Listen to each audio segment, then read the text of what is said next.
नमस्कार दोस्तों, Om Shanti tuition centre के इस प्लेटफॉर्म पे आपका हार्दिक स्वागत है। जय श्री श्याम। अब तक हमारी 6 क्लासेस हो चुकी हैं सरफेस एरिया एंड वॉल्यूम की। आज फिर लेके आए हैं आपके लिए पार्ट नंबर 7। और अब तक हम जो है कोण को पढ़ चुके हैं। स्टार्टिंग से एक बार रिवाइंड करवा देता हूं। मैंने आपको क्यूब, क्यूबॉइड, सिलेंडर, कोण, ये 4 फिगर्स हम पढ़ चुके हैं। आज जो हमारी बारी आ गई है, आज जो हम फिगर पढ़ेंगे वो पढ़ेंगे हम क्या? स्फीयर। क्या? स्फीयर। हमें पढ़ना है क्या? स्फीयर के बारे में पढ़ना है। और स्फीयर जो हमारा होता है इसको बोलते हैं क्या? गोला। क्या बोलते हैं इसको? गोला। आपने बॉल देखी है? बॉल, बॉल हाथ में देखी होगी लेके। वो एक 3D फिगर होती है जो कि आपको ऐसे दिखाई देती है। उसका अगर एक सरफेस देखोगे ना तो आपको वो ऐसा दिखाई देगा, ऐसा। ठीक है, ये हमारा क्या है? स्फीयर है। क्या ये? स्फीयर है। ठीक है, हमें इस स्फीयर का जो है एरिया या एक सरफेस जो है ऐसे दिखाई देगा। तो याद रखना इस स्फीयर का, ये आपको दिख रहा है क्या? ये सर्कुलर, एक सर्कुलर इसकी शेप होती है। ठीक है सर, इसकी सर्कुलर शेप होती है तो इसका मतलब सर सेंटर से लेकर यहाँ तक का जो डिस्टेंस होता है ये सर क्या होता है इसका? ये होता है सर इसका रेडियस। ये क्या हो गया? इसका आर हो गया, रेडियस हो गया। ठीक है, यहाँ तक कोई डाउट? तो हमें क्या पढ़ना है इसका? हमें पढ़ना है इसका सर टीएस से, टोटल सरफेस एरिया। जो हमारा स्फीयर होता है, स्फीयर, इसका जो total sphere, total surface area जो होता है वो हम देखना है। एक मिनट। हाँ देखो, आगे देखो भाई। टोटल सरफेस एरिया जो होता है टीएस से, जिसको बोलते हैं हम टीएस से। देखो गोले का एक, इसका जो सर्कल होता है इसका एक सरफेस जो होता है वो होता है सर पाई आर स्क्वायर। क्या होता है? पाई आर स्क्वायर, क्योंकि सर्कल के टाइप का एरिया है ना। अब आप इसको चारों तरफ से देखोगे ना, चारों तरफ से, तो आपको इसका एरिया यही मिलेगा पाई आर स्क्वायर। तो 4 पाई आर स्क्वायर हमारा क्या बन जाएगा? इसका टीएस से बन जाएगा। क्या बन जाएगा? इसका टीएस से बन गया 4 पाई आर स्क्वायर। अगर मुझे स्फीयर की क्या निकालनी है? वॉल्यूम निकालनी है। क्या निकालनी है? वॉल्यूम निकालनी है। तो वॉल्यूम निकालने का जो फॉर्मूला हो जाएगा हमारा वो हो जाएगा क्या? 4/3 pi r cube. 4/3 pi r cube. ये हमारा क्या होता है? ये दो इंपोर्टेंट फॉर्मूले होते हैं हमारे किसके? स्फीयर के। किसके फॉर्मूले होते हैं? स्फीयर के हमारे इंपोर्टेंट फॉर्मूला होते हैं। अब यहां पर पढ़ते हैं किसको? हेमिस्फीयर को पढ़ते हैं। किसको? हेमिस्फीयर को पढ़ते हैं। ठीक है, हेमिस्फीयर में बना देता हूं यहाँ पे। तो ये हमने बना दिया यहाँ पर हेमिस्फीयर।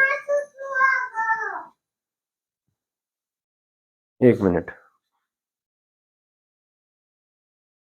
चलिए आगे देखो भाई।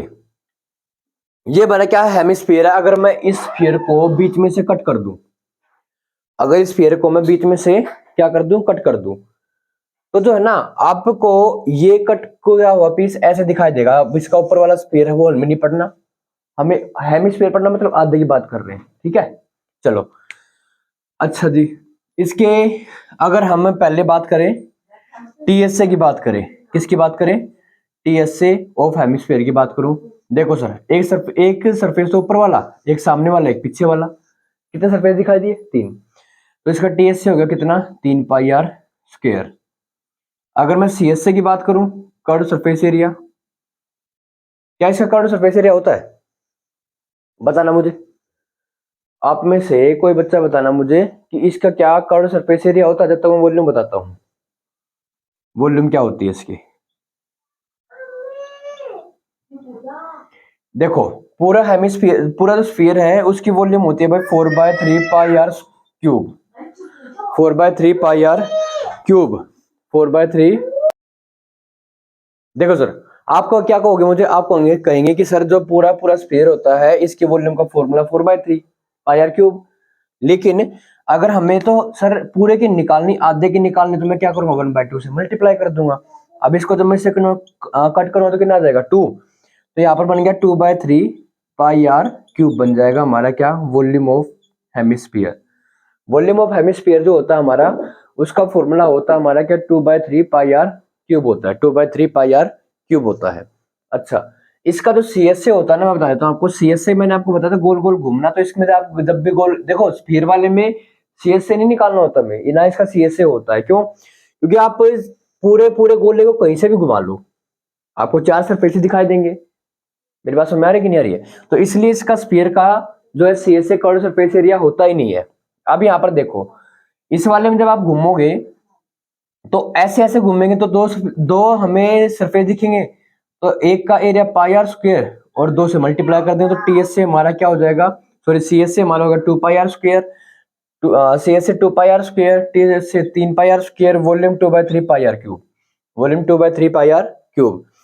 स्फीयर का हमारा टी एस से 4 पाई आर स्क्वायर, इसकी वॉल्यूम 4/3 पाई आर क्यूब, इसकी वॉल्यूम क्या हो गई 4/3 पाई आर क्यूब हो गई। ठीक है, यहाँ तक कोई डाउट? इस वाले कंसेप्ट में मेरे ख्याल से आपको कोई दिक्कत नहीं होनी चाहिए। अब आगे चलते हैं, आगे चलते हैं। अगर मैं एक काम करता हूं, एक हेमिस्फेरिकल शेल के बारे में और आपको बता देता हूं। अब पहले जो शेल है ना उसका कंसेप्ट सीख लो आप। देखो, अगर मैं आपको एक मैथमेटिकल एक टॉपिक के बारे में बताऊं, बहुत ज्यादा इंपॉर्टेंट टॉपिक है, बहुत अच्छा टॉपिक है। देखो, मैं यहां पर एक सर्कल बनाता हूं और इस सर्कल के अंदर मैं एक और सर्कल बना देता हूं जिसका सेंटर पॉइंट दोनों का एक ही है, इन दोनों का सेंटर पॉइंट एक ही है। यहां तक कोई डाउट है? नहीं है सर। देखो, अगर मैं आप लोगों को बोलूं कि भाई सर यहां पर जो है ना दो हमें सर्कल दिखाई दे रहे हैं लेकिन दोनों का सेंटर पॉइंट एक ही है, मतलब केंद्र बिंदु एक ही है, तो सर यहां से लेकर यहां तक का डिस्टेंस मैंने अगर स्मॉल आर मान लिया तो यहां से लेकर यहां तक का डिस्टेंस क्या हो जाएगा सर, कैपिटल आर मैंने मान लिया। कोई डाउट नहीं? मतलब कहने का क्या है सर, जो बड़ा सर्कल है उसकी जो रेडियस हमारी आर हो गई, छोटे सर्कल की रेडियस हमारी स्मॉल आर हो गई। ठीक है, ठीक है। अब अगर मुझे ये बताओ, मैं आप लोगों को कहूं कि भाई सर आप ना इस पाथ का एरिया निकालो, पहले तो जो पाथ है आप इसका एरिया निकालो। अगर मुझे इस पाथ का एरिया निकालना हो, ध्यान सुनना मैं क्या बता रहा हूं, अगर मुझे इस पाथ का एरिया निकालना हो तो देखो सर, जो पूरा सर्कल होगा उसका एरिया पाई आर स्क्वायर और छोटा जो सर्कल होगा उसका area pi r small r का स्क्वायर। ठीक है, यहां से क्या कॉमन आ जाएगा, आप कहेंगे सर यहाँ पर पाई कॉमन आ गया और पाई कॉमन आने के बाद सर यहाँ पे बड़ा आर माइनस में छोटा आर, और जो कि सर एक फॉर्मूला और हम यहाँ पे इसके लिख सकते हैं, पाई इंटू में एक बार तो कैपिटल आर में स्मॉल आर को प्लस कर देंगे और एक बार कैपिटल आर में से स्मॉल आर को माइनस कर देंगे। यहाँ तक कोई डाउट नहीं है सर? यहाँ तक कोई भी डाउट नहीं होना चाहिए मेरे अकॉर्डिंग। ठीक है, ये एक स्फेरिकल ये हमारा क्या एक सर्कल है। अब अगर मैं मान लो मैं आप लोगों को बोल लूं कि मेरे पास एक स्फेरिकल सेल है, मेरे पास क्या एक स्फेरिकल, ये खाली सर्कल के सेल की बात कर रहा हूं मैं, ये सर्कल है, स्फेरिकल सेल की बात नहीं की है। यहां पर करते हैं हम एक स्फेरिकल सेल की बात करता हूं मैं। स्फेरिकल, अगर देखो इस स्फेरिकल सेल है कोई हमारे पास, उसकी अगर मैं बात करूं तो देखो सर, जो स्फेरिकल जो सेल होगा आपको जो दिखाई देगा उसकी अगर मुझे वॉल्यूम निकालनी हो, क्या निकालनी हो उसकी, मुझे आयतन निकालना, वॉल्यूम निकालनी हो, वॉल्यूम। ठीक है, तो आप करेंगे क्या, मेरा कहने का मतलब ये है कि अगर इस स्फीयर के बॉल के ऊपर एक और बॉल, जैसे आपको देखा है वो देखिए ना आपने फुटबॉल, फुटबॉल देखी है, फुटबॉल के अंदर एक तो कवर होता है और उसके अंदर एक ब्लैडर होता है। उसका एग्जांपल मैंने आपको बता दिया है कि जो फुटबॉल होती है, फुटबॉल का एक तो कवर होता है, एक उसके अंदर क्या होता है ब्लैडर होता है, दोनों दोनों स्फेरिकल के टाइप के होते हैं। अगर मुझे उसका वॉल्यूम निकालनी है, स्फेरिकल सेल की वॉल्यूम निकालनी है, तो देखो सर, अगर मुझे इस बड़े सर्कल का, वो भी आपको ऐसे दिखाई देगी वो सर्कल भी, अगर मैं पहले बड़े स्फीयर की वॉल्यूम निकाल लूं तो सर वो हो जाएगी 4/3 पाई आर क्यूब हो जाएगी, बड़ा आर का क्यूब माइनस में 4/3 पाई और स्मॉल आर का क्यूब हो जाएगा। यहां से सर हमारा 4/3 पाई बाहर आ गया तो यहां पर क्या बचेगा मेरे पास, आर क्यूब माइनस में आर क्यूब बच जाएगा। यहां तक कोई डाउट है? यहां तक आप लोगों को कोई डाउट नहीं होना चाहिए शायद। अच्छा, अब आगे देखो, यहां तक बात समझ में आ गई। अगर मुझे स्फेरिकल सेल की वॉल्यूम निकालनी है, अब अगर मुझे टीएस से निकालना है, क्या निकालना है, टीएस से निकालना है। अगर मुझे टीएस से निकालना, टोटल सरफेस एरिया निकालना है, तो देखो सर, टोटल सरफेस एरिया में भी सेम केस, क्या सर, अगर हमारे पास एक स्फीयर था तो जब मैंने उसका टीएस से निकाला तो 4 पाई और बड़े आर का स्क्वायर, इसमें से माइनस कर देंगे 4 पाई छोटे आर का स्क्वायर। यहाँ से मेरे पास क्या कॉमन आ जाएगा, आप कहेंगे सर 4 पाई कॉमन आ गया मेरे पास, यहाँ पर बचा क्या आर स्क्वायर, माइनस में आर स्क्वायर बच गया। इसका मतलब यहाँ पर मेरे पास क्या बचा, यहाँ पर मेरे पास बचा 4 पाई इंटू में इसको अगर मैं ओपन करूं तो कैपिटल आर प्लस में स्मॉल आर और इंटू में कैपिटल आर माइनस में स्मॉल आर। ये हमारा क्या है फॉर्मूला बन जाता है। ये वाला भी हो सकता है और ये वाला भी हो सकता है, जो आपको इजी लगे उससे आप इसको सोल्व कर सकते हो। ठीक है, अब चलते हैं हेमिस्फीयर के ऊपर। किसके ऊपर चलते हैं, हेमिस्फीयर। ये मैं ना वीडियो को देख लेता हूँ, कट तो नहीं हो रही ना वीडियो। ठीक ठीक है ठीक है ठीक है, कोई दिक्कत नहीं है। चलो अब चलते हैं इस हेमिस्फीयर के ऊपर। शायद आपको ये वीडियो दिखाई दे रही होगी। अब ऐसा ही स्फेरिकल सेल जो है, एक हेमिस्फेरिकल सेल जो होती है उसके बारे में बात कर लेते हैं। हेमिस्फेरिकल सेल की अगर मैं बात करूं तो मैं यहाँ पर इसकी क्या बनाता हूँ, एक फिगर बना देता हूँ। ये मैंने एक फिगर बना दी हेमिस्फीयर, और ये मैंने इसकी क्या बना दी, सेल बना दी ऐसे। सेम इसमें ये वाली रेडियस और ये यहाँ तक लेकर, यहाँ से लेकर यहाँ तक सर ये बड़ी बड़ी वाली रेडियस होती है। ये स्मॉल आर हो गया और ये क्या हो जाएगा, कैपिटल आर हो गया। ये स्मॉल आर और ये क्या हो जाएगा, कैपिटल आर हो जाएगा। ठीक है, चलो अब इसका तो टीएस से है, टीएस से इसकी अगर मैं टीएस से की बात करूं तो इसका तो टीएस से हो जाएगा सर, वो देखो 3 पाई और बड़े आर का स्क्वायर माइनस में 3 पाई छोटे आर का स्क्वायर। 3 पाई तो कॉमन आ जाएगा, ठीक है सर। और यहाँ पर क्या बचेगा, बड़े आर का स्क्वायर माइनस में छोटे आर का स्क्वायर। और ए स्क्वायर माइनस बी स्क्वायर की आइडेंटिटी आप यहाँ पर ये अप्लाई भी कर सकते हो। ठीक है, यहाँ तक कोई डाउट नहीं है सर। अब चलते हैं हम किसमें, सीएसए में चलते हैं। सीएसए, सीएसए हमारा क्या होता है सर, 2 पाई आर स्क्वायर होता है। हमें तो इसका निकालना है, हेमिस्फेरिकल एक सेल का निकालना है। तो इसका क्या हो जाएगा सर 2 पाई और यहाँ पर क्या आ जाएगा कैपिटल आर का स्क्वायर माइनस में 2 पाई और स्मॉल आर का स्क्वायर। तो इसका मतलब सर ये क्या बन गया 2 पाई और कैपिटल आर स्क्वायर माइनस में स्मॉल आर स्क्वायर। ये हमारा क्या आ गया, ये हमारा आ गया सर सीएसए। क्या आ गया, सीएसए आ गया, कॉर्डर सरफेस एरिया आ गया। ठीक है, ओके सर। अब बात आती है किसकी, वॉल्यूम की। तो वॉल्यूम के लिए जो हमारा फॉर्मूला बनेगा ना, वॉल्यूम के लिए हमारा जो फॉर्मूला बनेगा वो बनेगा 2/3 पाई कॉमन आ जाएगा और यहाँ पर बनेगा बड़े आर का स्क्वायर माइनस में छोटे आर, सॉरी सॉरी सॉरी, यहाँ पे आर क्यूब आएगा। वॉल्यूम में हम क्यूब पढ़ते हैं। ठीक है, ये हमारे जो है स्फेरिकल जो फिगर हमारे 3D फिगर है उसके हमारे सारे के सारे जो डाउट्स है वो क्या हो गए हैं, क्लियर हो गए हैं। यहाँ तक मेरे ख्याल से आप लोगों को कोई भी डाउट नहीं होना चाहिए। एक बार मैं इसको चेक कर लेता हूँ, मुझे डाउट हो रहा है कहीं नीचे कट ना गया हो। नहीं ठीक है, आपको सही दिखाई दे रहा है। इसका ना यहाँ पे नाम लिख लेना, ये वाला जो फिगर है ये हमने पढ़ा है हेमिस्फेरिकल स्फेरिकल शेल के बारे में हमने पढ़ा है। हेमिस्फेरिकल शेल जो हमारी है अर्धगोलीय शेल के बारे में हमने इसके बारे में पढ़ लिया है यहाँ पे। और स्फीयर भी हो गया, हेमिस्फीयर भी हो गया। यहाँ तक मेरे ख्याल से आप लोगों को कोई डाउट नहीं होना चाहिए। ठीक है, अब इसके बारे में कुछ क्वेश्चंस हम कर लेते हैं। ठीक है, जो आपके एग्जाम के पॉइंट ऑफ व्यू से इंपॉर्टेंट है। चलो, और आज हमारे जो जितने भी कंसेप्ट थे वो सारे के सारे क्या हो गए, क्लियर हो गए हैं। ठीक है, हमने क्यूब के बारे में पढ़ लिया है, क्यूबॉइड के बारे में पढ़ लिया है, और क्यूब और क्यूबॉइड के बाद हमने जो है सिलेंडर के बारे में पढ़ लिया है, हमने कोन के बारे में पढ़ लिया है, और उसके बाद हमने स्फीयर एंड हेमिस्फीयर के बारे में भी सारे के सारे डाउट्स क्या हैं, क्लियर कर लिए हैं। ठीक है, कल की जो हमारी क्लास रहेगी, लंबी क्लास रहेगी, उसमें हम क्या करेंगे, इंपोर्टेंट जो है सारे के सारे 3D फिगर्स के इंपोर्टेंट क्वेश्चंस करेंगे। और उसके बाद कल की क्लास के बाद जो हमारी नई क्लास स्टार्ट होगी वो होगी कौन सी, ट्रिग्नोमेट्री। आपके एग्जाम के पॉइंट ऑफ व्यू से क्या रहने वाली है, आपके लिए बहुत ज्यादा इंपॉर्टेंट रहने वाली है ट्रिग्नोमेट्री, त्रिकोणमिति जिसको हम हिंदी में बोलते हैं। एक एक बातें आपको बिल्कुल इजी तरीके से सिखाई जाएंगी, सारी के सारी बातें, आपका डाउट कुछ भी नहीं रहेगा, उसके अंदर कोई भी कमी नहीं छोड़ी जाएगी।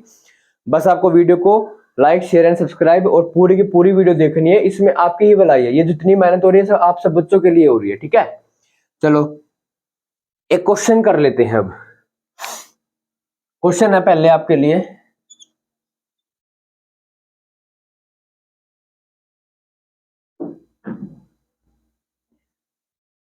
गोले का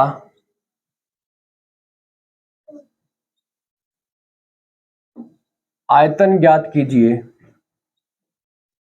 ज्ञात कीजिए जिसकी भुजा जिसकी भुजा आएगी कि त्रिज्या आएगी, जिसकी त्रिज्या 21 सेंटीमीटर हो। एक क्वेश्चन आपके लिए ये वाला है और एक क्वेश्चन यहां पे लिखते हैं। एक अर्धगोले का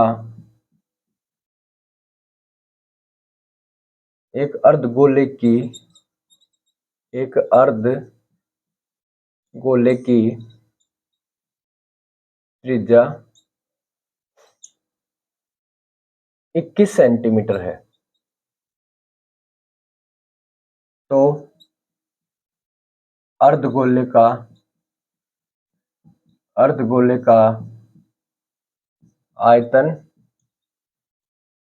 आयतन कुल पृष्ठीय क्षेत्रफल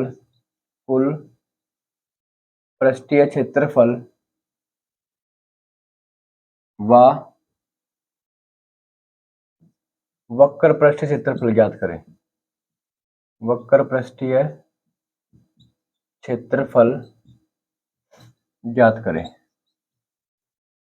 ये दो क्वेश्चन अभी आपको करने हैं। चलो करते हैं अभी इनको टैकल कैसे करना है। ज्यादा डिफिकल्ट क्वेश्चन नहीं है, बस आपको फॉर्मूले लर्न होने चाहिए। अभी मैंने आपको फॉर्मूले बता दिए अच्छे तरीके से, आपको समझा भी दिए हैं, साथ के साथ याद भी हो जाएंगे। गोले का आयतन निकालना है जिसकी त्रिज्या में दे रखी, तो त्रिज्या में दे रखी कितनी 21 सेंटीमीटर। हमें पता गोले का जो आयतन होता है वो होता है 4/3 पाई आर क्यूब होता है। बस फॉर्मूले वैल्यू पुट करो, 4/3 इंटू में पाई की वैल्यू 22/7 इंटू में रेडियस हमारे कितने 21 मल्टीप्लाई में 21 मल्टीप्लाई में 21, काट दो 7 21 से गया सर। ठीक है, 21 का जो स्क्वायर होता है वो कितना होता है 441 गुना में 22 गुना में 4, 4 एकम 4, 4 चौक 16, 4 चौक 16 1764, ये आगे गुना में 22 करना है। 22 कितना होता है 88 होता है, 8 कैरी आ गया 22 का 132 और 8 कितना होगा 140, फिर 14 कैरी आ गया 22 7 154, 154 में अगर हम 14 को जोड़ देंगे तो हमारा हो जाएगा 168, 168 का 8 आ गया, 16 कैरी आ गया, 22 से कम 22, 22 और 16 आपके हो गए भाई कितने 38, तो 38,808 सेंटीमीटर क्यूब आपका क्या आ गया वॉल्यूम आ गई इस गोले की, जिसके आयतन क्या जिसकी त्रिज्या कितनी है 21 सेंटीमीटर है। यहाँ तक कोई डाउट नहीं है सर? ठीक है, ओके। अब चलते हैं उस क्वेश्चन पे। कह रहा है अर्धगोले की त्रिज्या में 21 सेंटीमीटर दी गई है, आपको अर्धगोले का आयतन निकालना। सर अर्धगोले का आयतन का जो पहला पार्ट हमारा अर्धगोले का आयतन होता है सर 2/3 और पाई आर क्यूब होता है, ये हमारा फॉर्मूला होता है। तो 2/3 इंटू में पाई की वैल्यू 22/7 इंटू में रेडियस हमारे 21 मल्टीप्लाई में 21 मल्टीप्लाई में 21, ये गया सर 21 से। वही 21 का स्क्वायर कितना होगा 441 हो गया गुना में 22 और गुना में 2, ये आ गया कितना 288 गुना में 22, 22 दूनी कितना होगा 44, 4 कैरी, 22 अट्ठे 176 में 4 दूना कितना हो गया 180, 18 कैरी, 22 अट्ठे 176, 176 में अगर मैं 8 जोड़ूंगा तो 184, 194 हो जाएगा, 194। ठीक है, कुछ डाउट तो नहीं है क्वेश्चन में? अगर कहीं पे कैलकुलेशन वगैरह हो गई हो थोड़ी सी मिस्टेक तो भाई चेक कर लेना, ठीक है। बाकी एक बार देख लेंगे, क्रॉस चेक कर लेंगे करने के बाद, क्योंकि मुझे लग रहा है अगर इसका आधा हुआ है ना, क्योंकि त्रिज्या यहाँ पर 21 थी और यहाँ पर भी त्रिज्या 21 है, हमें बस खाली क्या करना क्या था इसका आधा करना है, तो इसका आधा करने पर 2 एकम 2 2 निम 18 2 तो क्या, हाँ ठीक है, कोई दिक्कत नहीं है, आंसर बिल्कुल ठीक है भाई, बिल्कुल ठीक है, इसमें कोई दिक्कत नहीं है, कोई कष्ट नहीं, कोई परेशानी नहीं। क्वेश्चन नंबर 2 में कुल पृष्ठ क्षेत्रफल अर्धगोले का कुल पृष्ठ, पहले तो एक बार आप कोई भी क्वेश्चन सोल्व करो ना तो उसकी फिगर जरूर बनाया करो। ये इसकी रेडियस है 21 सेंटीमीटर, इसका टीएस से निकालना। अब कुल पृष्ठ क्षेत्रफल को बोलते हैं हम टीएस से, टोटल सरफेस एरिया। इसका टीएस से हमारा क्या होता है 3 पाई आर स्क्वायर होता है, तो 3 गुना में 22/7 गुना में रेडियस हमारी 21 गुना में 21 आ गई, काट दिया इसको 3 से, ये कितना आ गया 3 3 9 गुना में 22 गुना में 21 आ गया। अब गुना कर लो 21 निम्मा कितना हो गया 189 हो गया, 189 गुना में कितना आ गया 22 आ गया, 22 निम्मा 198, 9 क्या 19 कैरी आ गया, 22 अट्ठे 176, 176 में जब हम 10 जोड़ेंगे तो 186, 186 में 9 जोड़ देंगे कितना हो जाएगा 195, 5 कैरी आ गया, 22 से कम 22, 22 और 9 कितना हो जाएगा 41। लो भाई 4158 सेंटीमीटर स्क्वायर हमारा क्या आ गया टीएस से आ गया। अब नंबर 3 पर चलते हैं हमारे सीएसए की तरफ। कर्व सरफेस एरिया होता है इसका 2πr² होता है, तो 2 गुना में 22/7 गुना में रेडियस हमारी वही है 21 गुना में 21 आ गया। काट दो इसको, कितना आ गया 3, ये कितना आ गया 6 गुना में 22 गुना में 21 आ गया। 22 21 से 126 होते हैं ना, और गुना करने किससे 22 से, तो इसका आंसर मैं यहाँ पे लिख रहा हूँ क्या वो नीचे कट ना जाए, ठीक है। 22 सिक्का कितना होता है 132, 13 कैरी 22 दूनी 44 में 13 जोड़ोगे तो कितना हो जाएगा 157, 15 कैरी 22 से कम 22 और 15 कितना हो गया 22 और 15 हो गए भाई आपके 37, तो 3772 सेंटीमीटर स्क्वायर हमारा क्या आ गया सीएस आ गया। ये आपके क्वेश्चन थे जो आपके एग्जाम के पॉइंट ऑफ व्यू से क्या इंपॉर्टेंट क्वेश्चन है। ये जो कंसेप्ट है ना, ये 8th 9th 10th तीनों क्लासेस के लिए बहुत ज्यादा इंपॉर्टेंट टॉपिक है। अगर आपको बिल्कुल जीरो से हीरो लेवल का कंसेप्ट सीखना है तो आपके लिए बहुत ज्यादा हेल्पफुल वीडियो है सारी की सारी। आपको मैंने बिल्कुल बेसिक टू एडवांस लेवल के सारे कैसे कैसे फॉर्मूले बने वो सारी की सारी बातें मैंने आपको बता दी है। अगर आपको वीडियो अच्छी लगी तो लाइक शेयर एंड सब्सक्राइब करना चैनल को ना भूलें। ये आपका अपना चैनल है, जो भी मेहनत हो रही है मैं आपको बार बार बोल रहा हूँ आप सब बच्चों के लिए हो रही है, ठीक है। यहाँ पर पैसे को लेकर के लिए कोई भी मेरी दिलचस्पी नहीं है कि मैं जो है मतलब यहाँ पर पैसों को लेकर अपना बेनिफिट और यूट्यूब के ऊपर जो है अपने प्लेटफॉर्म पे आया हूँ, ठीक है। तो जो भी आपके लिए मेहनत हो रही है आप सब बच्चों के लिए हो रही है, क्योंकि मैं चाहता हूँ कि जो मेरे पास जितना ज्ञान मैंने अब तक अर्जित किया है उसको अपने पास न रख करके सब बच्चों को वो सारी की सारी चीजें आनी चाहिए जो मुझे पता है, ठीक है। और ये वीडियो कहीं ना कहीं आपको किसी ना किसी प्लेटफॉर्म पे जरूर से जरूर हेल्प करेगी। ये वीडियो आपके कंपटीशन एग्जाम के लिए भी आपके लिए इंपॉर्टेंट है। ये वीडियो जो है आपके 8th 9th 10th के एग्जाम के लिए भी आपके लिए बहुत ज्यादा हेल्पफुल है। तो वीडियो को पूरी देखें, अच्छे तरीके से समझे चीजों को। अगर कोई चीज ना समझ में आए तो कमेंट सेक्शन में जरूर मेंशन करें। Thank you, have a nice day. जय श्री श्याम, जय श्री राम।